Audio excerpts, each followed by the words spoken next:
الحمد لله نحمده ونستعينه ونستغفره ونؤمن به ونتوكل عليه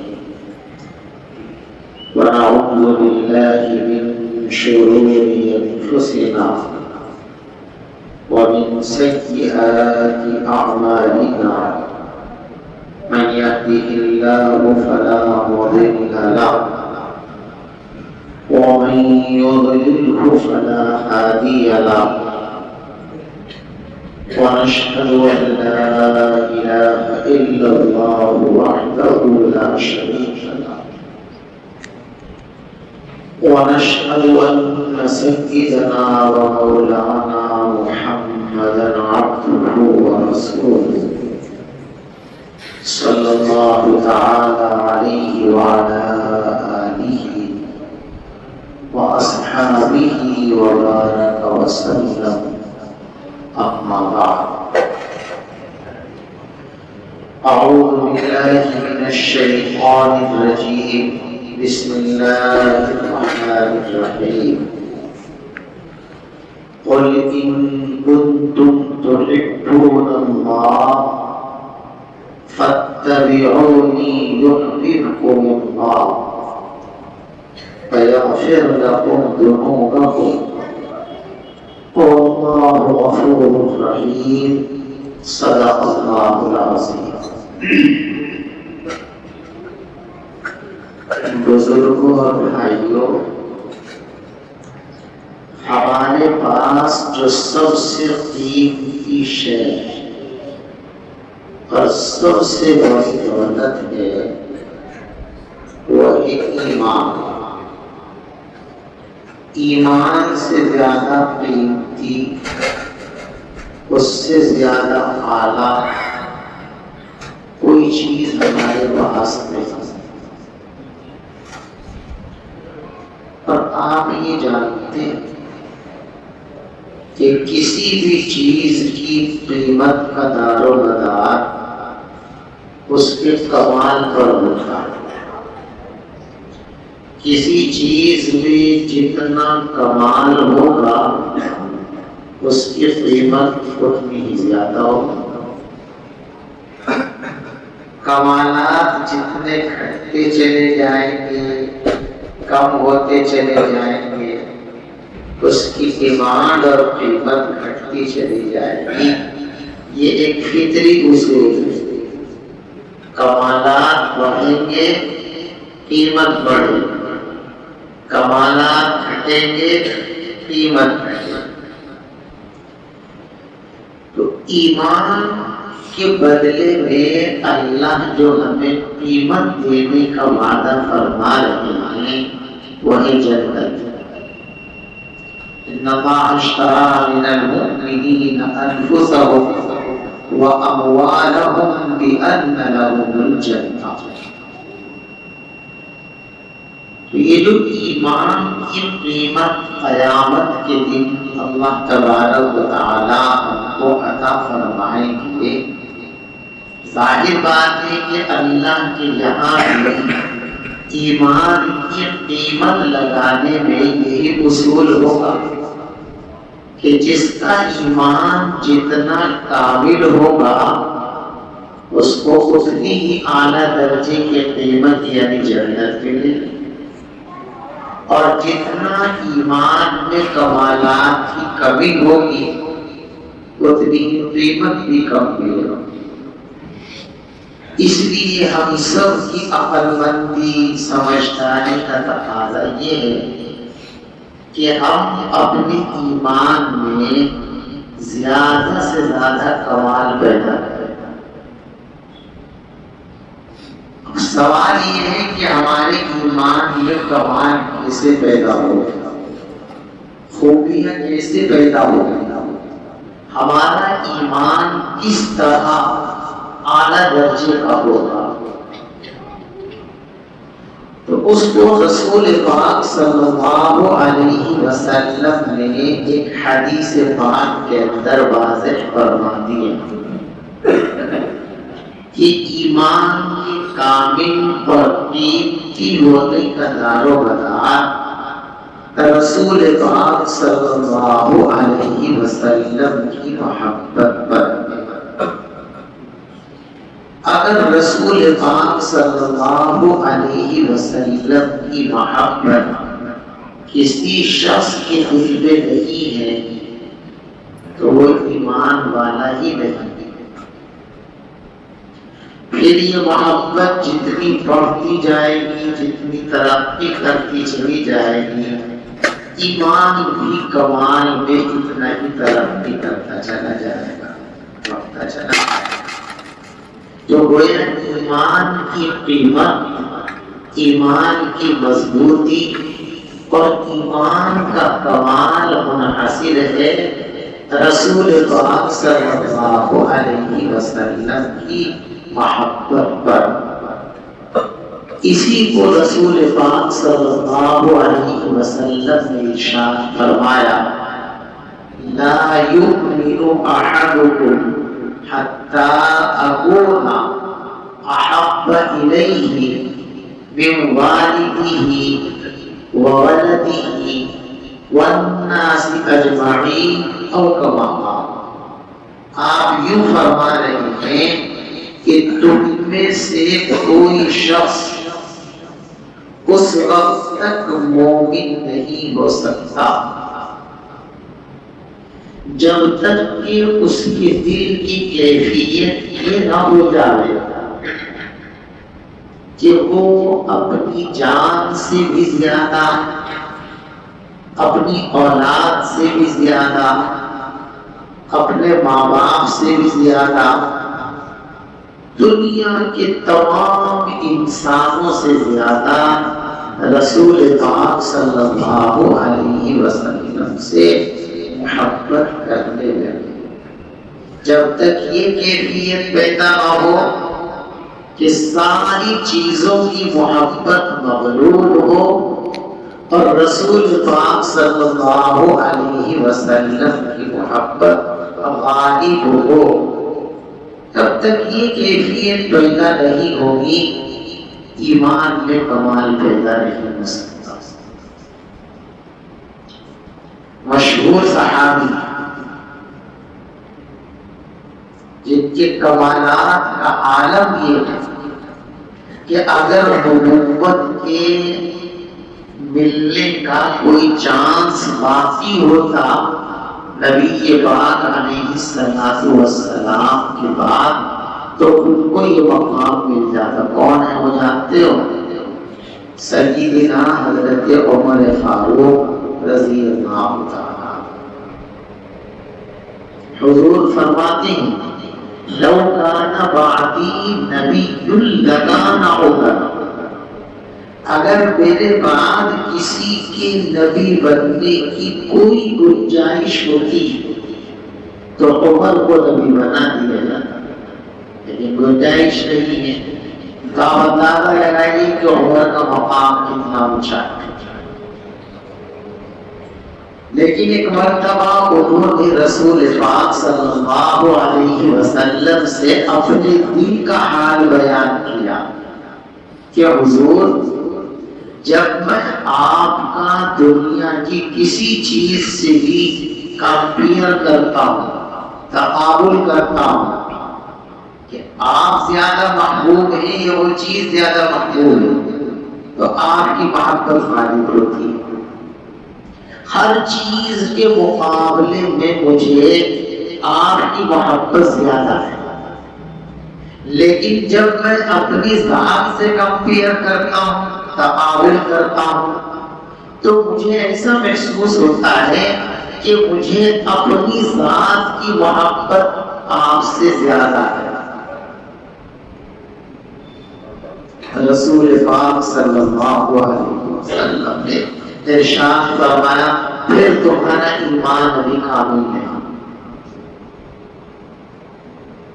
انہوں نے اپنے دل پر توجہ کی اور تھوڑی دیر کے بعد ان کی کیفیت بدلی تو یوں کہا کہ الحمدللہ، اب میرے دل کا حال یہ ہے کہ مجھے اپنی ذات سے بھی زیادہ آپ کی محبت، اپنی ذات سے بھی پیاری آپ کی ذات ہے میرے نزدیک، تو آپ نے فرمایا الآن، اب وہ ایمان کامل و مکمل۔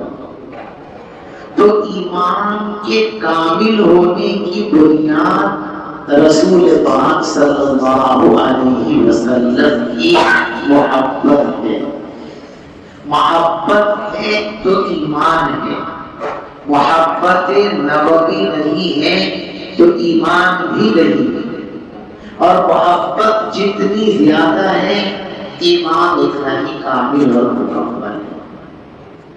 اس لیے ہم سب کو رسول پاک صلی اللہ علیہ وسلم سے محبت کرنی چاہیے، کرنی چاہیے نا بھائی۔ زبانی طور پر تو اللہ کا شکر ہے کہ ہر مسلمان رسول پاک صلی اللہ علیہ وسلم سے محبت کرتا ہے۔ کوئی ایمان والا آپ کو ایسا نہیں ملے گا جو یہ کہے کہ میں رسول اللہ سے محبت نہیں کرتا۔ شرابی ہو، جواری ہو، سٹیری ہو، بے نمازی ہو، کیسا بھی ہو، اگر اس سے ہم پوچھیں کہ رسول پاک صلی اللہ علیہ وسلم سے محبت کرتے ہو تو کیا کہتے ہیں؟ بالکل۔ تو یہ ہے زبانی محبت، اوپری محبت۔ زبانی اور اوپری محبت تو دنیا کا ہر کلمہ پڑھنے والا نبی پاک علیہ السلام سے رکھتا، لیکن اللہ کے یہاں جو فیصلے ہوں گے وہ زبانی اور ظاہری چیزوں پر نہیں ہوں گے۔ دیکھو دنیا میں فیصلے ہوتے ہیں ظاہر پر، حقیقت اگر چھپی رہ گئی اس کا اعتبار کی جو ظاہر ہے اس پر فیصلہ ہوتا ہے، لیکن قیامت کے دن ظاہر پر نہیں ہوگا، قیامت کے دن فیصلہ ہوگا حقیقت پر۔ دنیا میں ظاہر پر فیصلے کی بنیاد اس لیے رکھی گئی ہے کہ دنیا میں غیب کو جاننے والا کوئی نہیں، باطن کو جاننے والا کوئی نہیں، اس لیے چھوٹ دی گئی کہ ظاہر کو دیکھو اسی پر فیصلہ کر دو۔ کسی کا ظاہر آپ کو لگتا ہے ایمان جیسا اسے مومن مان لو، کسی کا ظاہر لگتا ہے کفر جیسا اسے کافر مان لو، ان اللہ کے یہاں ایسا نہیں ہوگا۔ اللہ کے یہاں فیصلے ہوں گے حقیقت پر، جو حقیقت میں مومن ہے اسے مومن مانا جائے گا، جو حقیقت میں مومن نہیں ہوگا اس کو مومن نہیں مانا جائے گا۔ تو یہ جو زبانی محبتیں ہیں یہ دنیاوی چیزیں، لیکن قیامت کے دن جو فیصلہ ہوگا کہ کون اللہ کے رسول صلی اللہ علیہ وسلم سے محبت کرنے والے ہیں، کون محبت کرنے والے نہیں ہیں، اس کا فیصلہ حقیقت کی بنیاد پر ہوگا۔ اور حقیقی محبت کیا ہے؟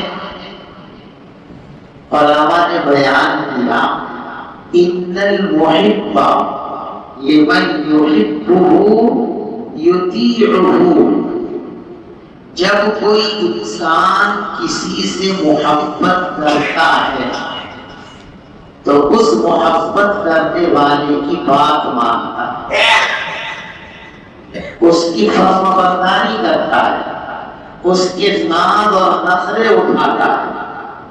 ایسا نہیں ہو سکتا کہ جس سے آپ محبت کرتے ہو اس کی بات نہ مانو، یہ دنیا میں آپ کہیں نہیں دکھا سکتا۔ اگر واقعی اگر دل سے محبت کرتے ہو تو جس سے محبت کرتے ہو اس کی ہر چیز سے محبت کرتے، اس کی ہر بات مانتے، اس کا ہر ناز اٹھاتے، اس کی ہر ضد کو پورا کرنا ہم اپنے لیے فرض اور لازم اور ضروری سمجھتے ہیں نا، ایسا یا نہیں ہے؟ تو حقیقی محبت کو جانچنے کا معیار جو ہے وہ ہے اطاعت اور فرما برداری۔ آپ محبت کے نعرے لگائیں، آپ جھنڈے پھہرائیں، جلوس نکالیں، جو چاہیے کریں، ان سے محبت کا فیصلہ قیامت کے دن نہیں۔ صحابہ کرام نے ایک موقع کے علاوہ کسی موقع پر جھنڈے نہیں اٹھائے، نہ نعرے لگائے، اور وہ موقع ہے غزوات۔ جب حضور پاک صلی اللہ علیہ وسلم کے ساتھ یا اکیلے غزوات میں جاتے تھے تب صحابہ کرام کے ہاتھ میں جھنڈا ہوتا۔ اس کے علاوہ کبھی زندگی کے کسی مرحلے میں وہ جھنڈے نہیں اٹھاتے تھے، نعرے نہیں لگاتے تھے، جلوس نہیں نکالتے تھے، بس غزوے کے موقع پر ان کے ہاتھوں میں جھنڈا ہوتا تھا۔ تو آپ جھنڈے اٹھائیں، نعرے لگائیں، کچھ بھی کریں، یہ چیزیں محبت کی بنیاد نہیں بن سکتی۔ محبت کی بنیاد کیا ہے؟ اطاعت و فرما برداری۔ جو رسول اللہ صلی اللہ علیہ وسلم کی اطاعت کرے گا، فرما برداری کرے گا، وہ رسول پاک صلی اللہ علیہ وسلم کا چاہنے والا اور محبت کرنے والا کہلائے۔ اور یہ جو بات میں کہہ رہا ہوں یہ میری بات نہیں ہے، میں نہیں کہہ رہا یہ بات ہے، یہ میں بات نقل کر رہا ہوں رسول پاک صلی اللہ علیہ وسلم کی۔ آپ ہی نے یہ بات فرمائی کہ میری محبت کا معیار میری پیروی ہے۔ حدیث مشہور حدیث کہ آپ صلی اللہ علیہ وسلم نے اپنے خادم خاص حضرت انس رضی اللہ تعالیٰ سے فرمایا، یا بنیا، پیارے بیٹے،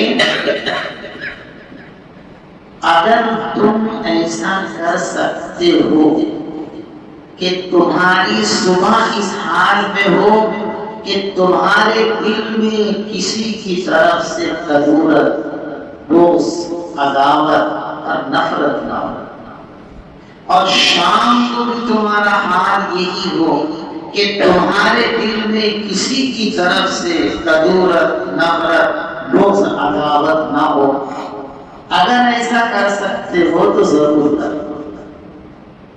کیا کہا کہ بیٹا اگر تم اپنے دل کو تمام ایمان والوں کی ضرورت، ان سے نفرت، بغض، عداوت سے صاف رکھ سکتے ہو تو یہ کام ضرور کرنا، فعال ضرور کرنا ہے۔ یہ بات رسول پاک صلی اللہ علیہ وسلم نے اپنے خادم خاص حضرت انس رضی اللہ تعالیٰ کو بتا کر پھر فرمایا، یا بنیا، بیٹا اور سنو، ذالک من سنتی، یہ جو میں آپ کو بتا رہا ہوں کہ اپنا دل کدورتوں سے اور نفرتوں سے صاف رکھا کرو، یہ میری سنت ہے۔ ذالک من سنتی، یہ میری سنت ہے۔ اور آگے فرمایا، من احب سنتی فقد احبنی، جو میری سنت سے محبت کرے گا حقیقت میں وہی مجھ سے محبت کرنے والا۔ آقا نے فیصلہ فرما دیا کہ میری محبت ہے کسی شخص کے پاس یا میری محبت سے وہ خالی ہے۔ اگر یہ دیکھنا چاہو اپنے بارے میں یا کسی دوسرے کے بارے میں تو اس کا سیدھا سا راستہ یہ ہے کہ اپنی زندگی کو ٹٹولو۔ اگر رسول پاک صلی اللہ علیہ وسلم کی سنتیں نظر آئیں تو اللہ کا شکر ادا کرو کہ تمہارے دل میں رسول اللہ صلی اللہ علیہ وسلم کی محبت ہے، اور آپ کی محبت ہے تو ایمان بھی ہے۔ اور اگر زندگی سنتوں سے خالی ہے، زندگی میں سنتوں کا پتہ نہیں ہے، تو پھر تم چاہے کتنے ہی نعرے لگاؤ، کچھ بھی کرو، کتنی ہی ڈینگیں مارو، رسول پاک صلی اللہ علیہ وسلم کی محبت سے محروم ہو۔ اور جو رسول اللہ صلی اللہ علیہ وسلم کی محبت سے محروم ہے، وہ ایمان کی حقیقی دولت سے بھی محروم ہے۔ آپ نے فرمایا ذالک من سنتی، انس یہ میری سنت ہے، یہ میرا طریقہ ہے، یہ میری عادت ہے، یہ میرا کردار ہے، یہ میری سیرت ہے۔ وَمَنْ أَحَبَّ سُنَّتِي فَقَدْ أَحَبَّنِي، جو میری سنتوں کو محبوب رکھتا ہے، جو میری سنتوں سے محبت کرتا ہے، جو میری سنتوں کو اپناتا ہے، فقط احبنی، وہ یقیناً حقیقتاً مجھ سے محبت کرنے والا۔ آگے انعام فرمایا کہ جب تم اپنے دلوں کو میری محبت سے معمور کر لو گے، کیا ملے گا؟ وَمَنْ أَحَبَّنِي فَقَدْ أَحَبَّ اللَّهُ، جو میری محبت اپنے دل میں پیدا کر دے گا تو میری محبت کا مطلب ہے کہ اس نے اللہ کی محبت کو حاصل کر، اللہ کی محبت کو حاصل کر لیا تو کیا ملے گا؟ فرمایا وَمَنْ أَحَبَّ اللَّهَ أَحَبَّهُ اللَّهُ، جو اللہ سے محبت کرے گا اللہ بھی اس کو اپنا محبوب بنائے، اور جو اللہ کا محبوب بن گیا اس کو کیا ملے گا؟ فرمایا وَمَنْ أَحَبَّهُ اللَّهُ أَدْخَلَهُ اللَّهُ جَنَّتَهُ أَوْ كَمَا قَالَ، اللہ جسے اپنا محبوب بنا لے گا اسے قیامت کے دن اپنی جنت میں ضرور جگہ دے گا۔ تو اس حدیث پاک سے دوستو کیا معلوم ہوا کہ رسول اللہ صلی اللہ علیہ وسلم کی محبت کا معیار رسول پاک صلی اللہ علیہ وسلم کی سنتوں کو اپنانا، آپ کی اطاعت کرنا، آپ کی فرما برداری کرنا، یہ حقیقت میں آپ کی محبت ہے۔ اگر آپ کی اطاعت، آپ کی فرما برداری، آپ کی سنتوں کا اہتمام نہیں ہے زندگی میں، تو آپ لاکھ دعوے کرو، لاکھ نعرے بلند کرو، لیکن تم ایمان کامل کے مالک نہیں بن سکتے۔ آپ کی محبت آپ کی سنتوں میں، آپ کی محبت آپ کی فرما برداری میں، آپ کی محبت آپ کی بات ماننے میں۔ اور اسی بات کو اللہ تبارک و تعالی نے قرآن پاک کے اندر بیان کرنا ہے۔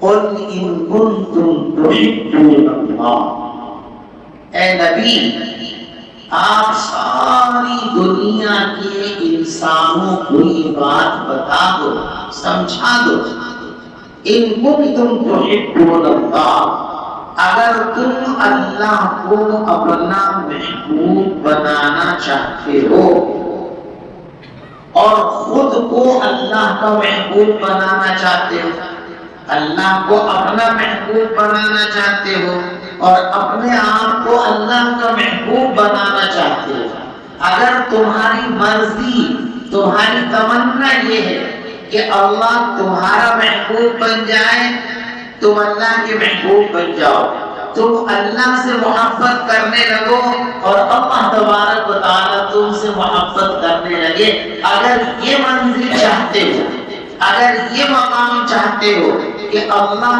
کی محبت تمہیں ملے، تم اللہ کی محبت کرو، اللہ تم سے محبت کرے، اللہ سے تمہاری دوستی، تعلق اور ولایت پیدا ہو جائے تو کیا کرنا ہے؟ فَاتَّبِعُونِي، بتا دو کہ اس کا راستہ صرف اور صرف یہ ہے کہ تم میری فرما برداری یعبدکم اللہ، ان سے کہہ دو کہ تم میری فرما برداری کرو تو اللہ تبارک و تعالی تم کو اپنا محبوب بنا. رسول اللہ کی پیروی، رسول اللہ کی محبت بھی ہے اور اللہ کی محبت اور اللہ کی محبوبیت بھی ہے. تو رسول اللہ صلی اللہ علیہ وسلم کی پیروی کرو گے تو اللہ تم کو اپنا محبوب بنا لے گا. اور ایک اور انعام ہے، یغفر لکم ذنوبکم. تم انسان ہو، شیطان تمہارے پیچھے لگا ہوا ہے، نفس تمہارے ساتھ جڑا ہوا ہے، نہ چاہتے ہوئے بھی تم سے غلطیاں ہوں گی، لغزشیں ہوں گی، کوتاہیاں ہوں گی. تم اللہ سے محبت تو کرو، تم اللہ کے رسول سے محبت تو کرو. یغفر لکم ذنوبکم، اللہ تمہاری ساری خطاؤں کو معاف کر دے، سارے گناہوں کو معاف کر دے، تمہیں تمام گندگیوں سے پاک اور صاف کر کے پاکیزہ مقام جنت کے لائق بنا دے. تو بھائی ہمارے پاس سب سے قیمتی شے کیا ہے؟ ایمان. اور ایمان کی قیمت کا مدار کمال ایمان، اور کمال ایمان کی بنیاد رسول پاک صلی اللہ علیہ وسلم کی محبت، اور رسول پاک صلی اللہ علیہ وسلم کی محبت کی پہچان اور علامت رسول پاک صلی اللہ علیہ وسلم کی سنتوں کی پیروی اور آپ کی فرما برداری. جو رسول اللہ کی سنتوں کو پالے گا وہ رسول اللہ کا بھی محبوب ہوگا، وہ اللہ کا بھی محبوب ہوگا. اس کا ایمان سب سے اونچا اور کامل اور قیمتی ہوگا. اس لیے ہمیں اپنے آپ کو ذرا اس آئینے میں دیکھیں. آپ بتائیے رسول پاک صلی اللہ علیہ وسلم نے زندگی میں کبھی جھوٹ بولا؟ اب اگر کوئی مسلمان خود کو مسلمان بھی کہتا ہے اور جھوٹ بھی بولتا ہے تو وہ رسول اللہ کی سنت پر کہاں چل رہا ہے؟ رسول پاک صلی اللہ علیہ وسلم نے کبھی کسی کا حق دبایا؟ کبھی کسی رشتہ دار سے تعلقات خراب کیے؟ رسول پاک صلی اللہ علیہ وسلم نے کبھی کسی کو دھوکہ دیا؟ مسلمان دھوکہ دے رہا ہے تو پھر اس کا رسول اللہ سے کیا تعلق ہے؟ اسی لیے آپ نے فرمایا من غشنا فلیس منا، جو ہم کو دھوکہ دے وہ ہم میں سے ہو ہی نہیں سکتا، یعنی وہ پکا اور سچا مومن کبھی نہیں ہو سکتا. جو شخص دکانوں پر بیٹھ کر گھٹیا مال اچھا کہہ کر کے بیچتا ہو، کیا رسول اللہ سے اس کا تعلق ہو سکتا ہے؟ پیغمبر علیہ السلام مدینے کی منڈی میں گئے حالات کا جائزہ لینے کے لیے. ایک تاجر ہیں ان کے شام سے گیہوں لے کر کے آئے، ڈھیر لگا ہوا،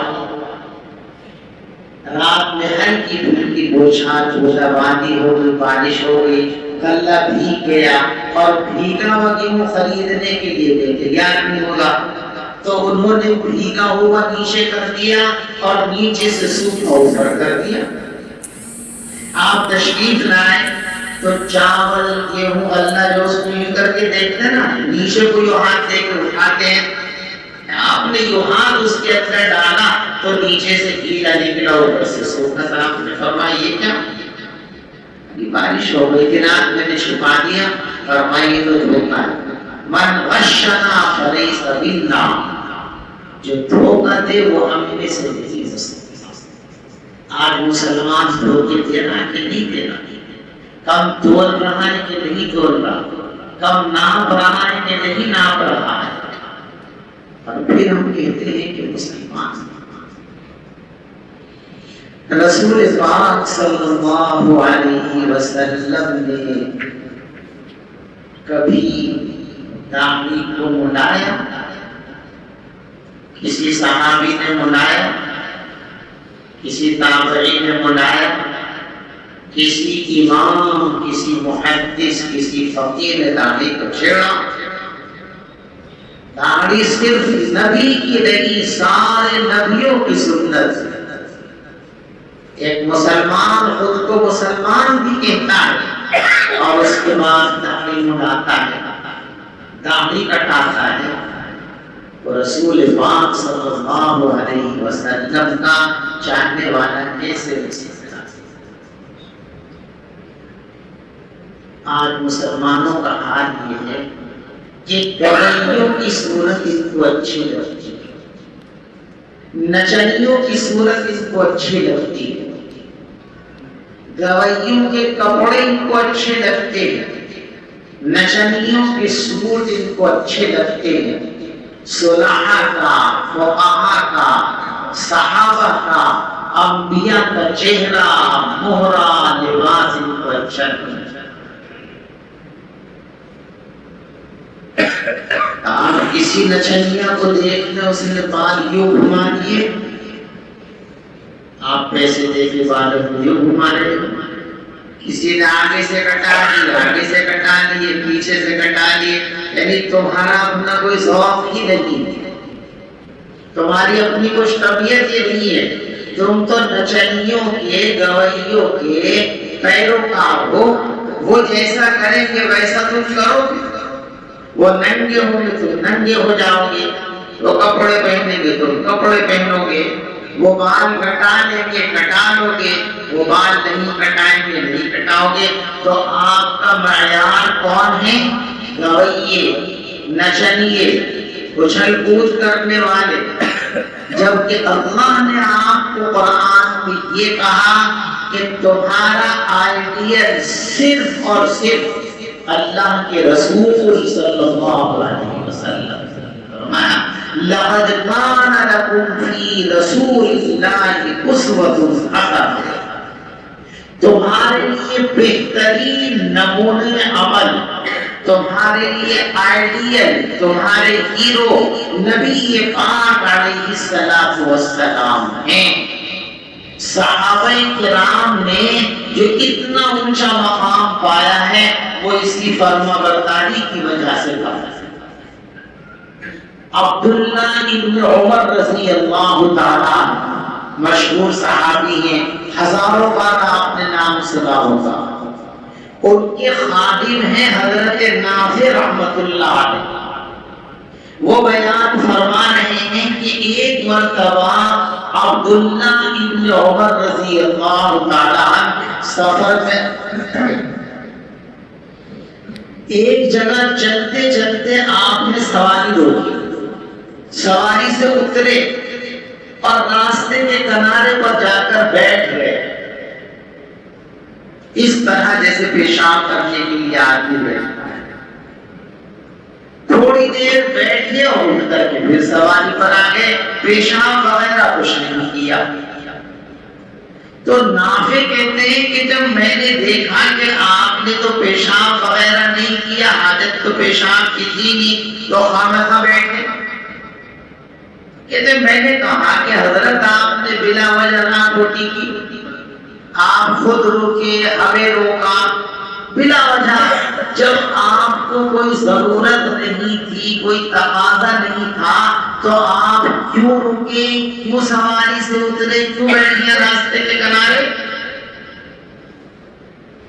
اللہ فرماتے ہیں کہ بھائی مجھے کوئی ضرورت اور تقاضا نہیں تھا بالکل، لیکن ایک مرتبہ میں حضور پاک صلی اللہ علیہ وسلم کے ساتھ سفر میں تھا اور آپ اسی راستے سے گزرے تھے اور آپ نے یہاں بیٹھ کر پیشاب فرمایا، آپ سواری روک کر اترے، بیٹھے، پیشاب فرمایا تھا۔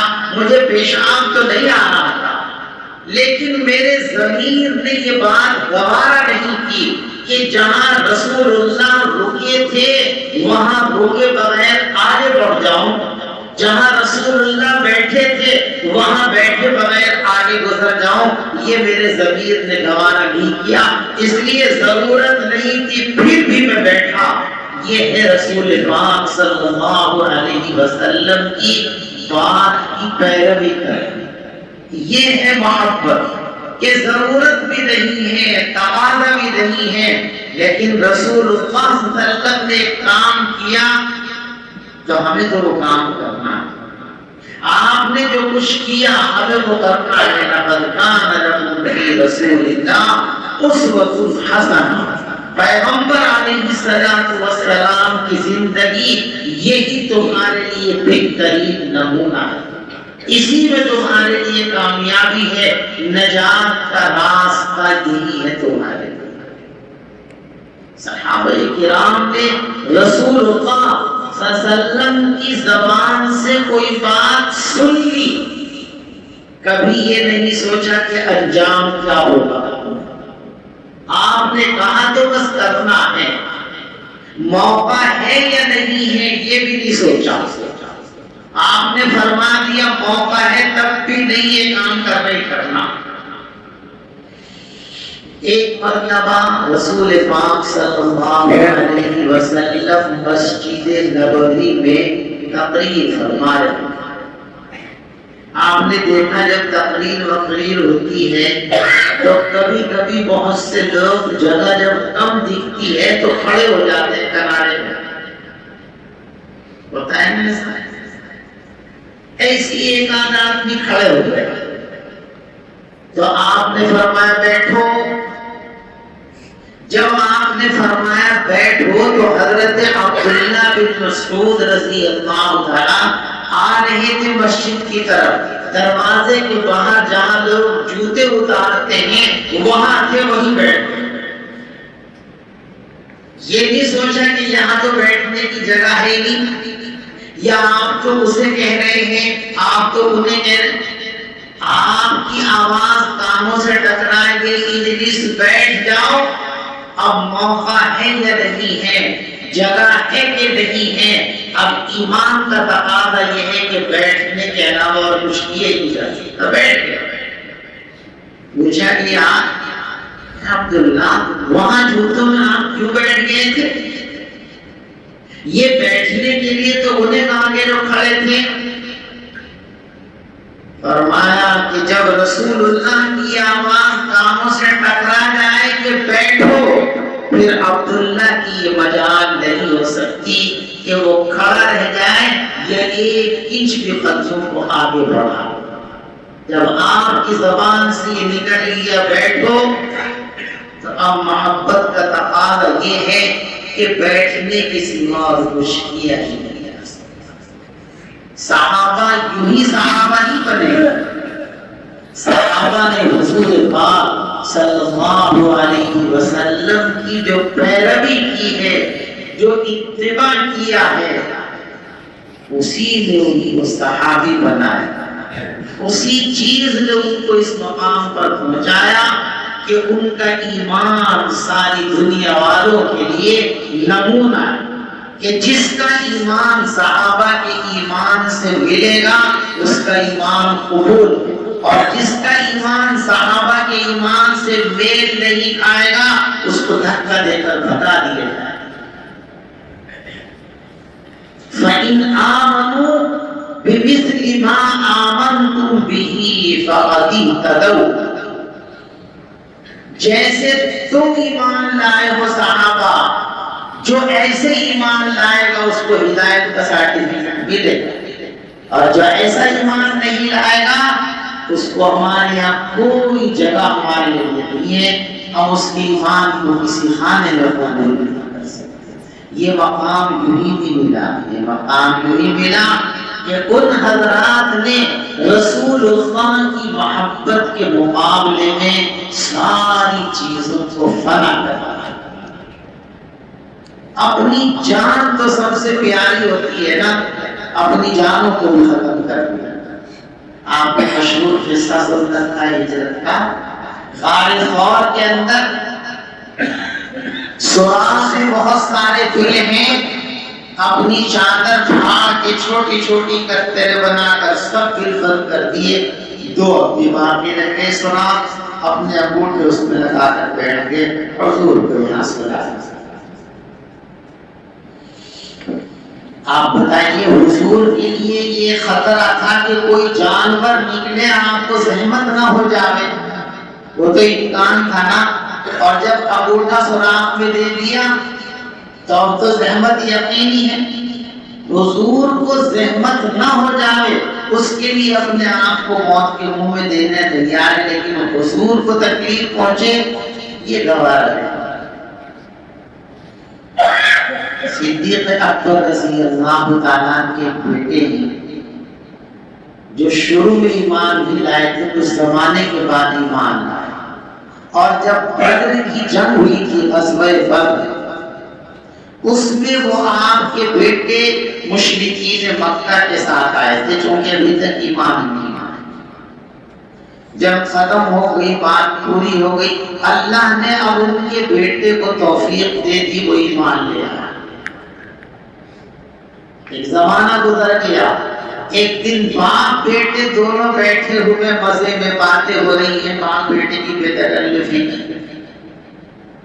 صدیق اکبر کے بیٹے یوں کہنے لگے کہ اب تو حضور آپ کے احسانات پہ احسانات تھی، باپ تو باپ ہی ہوتا ہے، لیکن میرے احسانات بھی آپ کے کچھ کم نہیں ہیں.